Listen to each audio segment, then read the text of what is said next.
Pagkat ako'y isang mabuting Pilipino.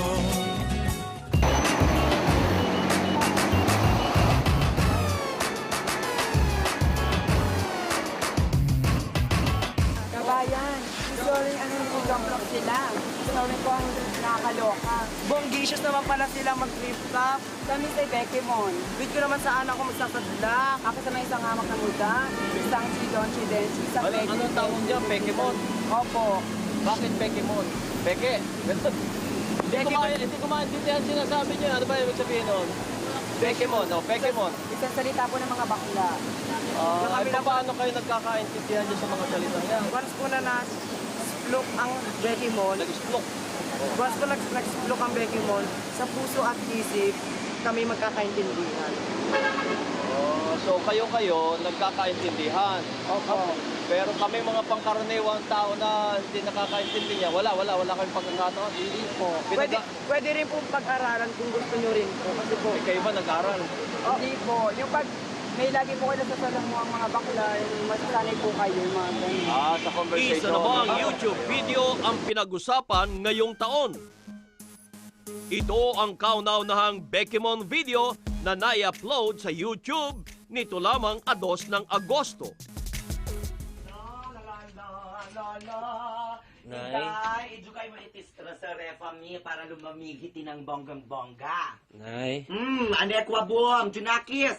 Nagditay ka na pala. Bet mo ng rambutanelya, luliwawa. Tungkol ito sa excuse letter na ibinigay ng isang gumaganap na muda sa Bekimon Lingo o nanay sa ating wika. Gawa na nga si Watashi ng excuse letter. Oy, basahin mo kung anong nakalagay. Basahin mo nga kung nakalagay dyan, malaman mo kung ba't hindi niya in-approve. Babasa, masama di timbang. It is ang nakajulat. Dear Tichiraka, kumusta sa kalabasa? Carry ka lang ba? Bet kong ipagsabi sa Yels na wititit makakajosok sa iskulembang si Junakis ngayon, Chi. Tampok sa naturang video ang photographer at tech support representative na si Bern Joseph Persia na tumatayong pangulo ng Bekimon sa Pilipinas. May mga Becky kami na friends, di ba ang tawag sa mga bakla, mga Becky, na kung mag-usap, hardcore na gay linggo. Sabi ko, bakit hindi na lang tawaging Bekimon tong mga to? Mula sa pagiging modak, iba't ibang karakter ang pinapapilan ng founder nito na si Bekimon. Capital M, M, M, M na akyesa. M na M na Dahilan para siya maging isa sa pinakamalaking YouTube sensation sa bansa.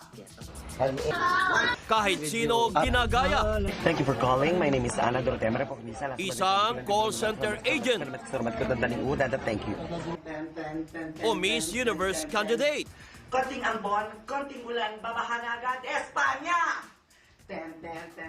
Pwede ring pangulo ng bansa na nagbigay pa ng kanyang State of the Nation address. Bilang Pangulong Bekimon ng Bansang Pilipinas Bumbum Lay, liligwain ko ng bonggang-bongga ang mga charutera, eklaterang penguin, mga etsuserang froglet na walang ibang ginawa China sa buhay Bumbum Lay ni Lachi, kundi mang okray. Sa gitna ng kasikatan ng Bekimon, hindi maiwasang questionin ng ilan ang gay lingo.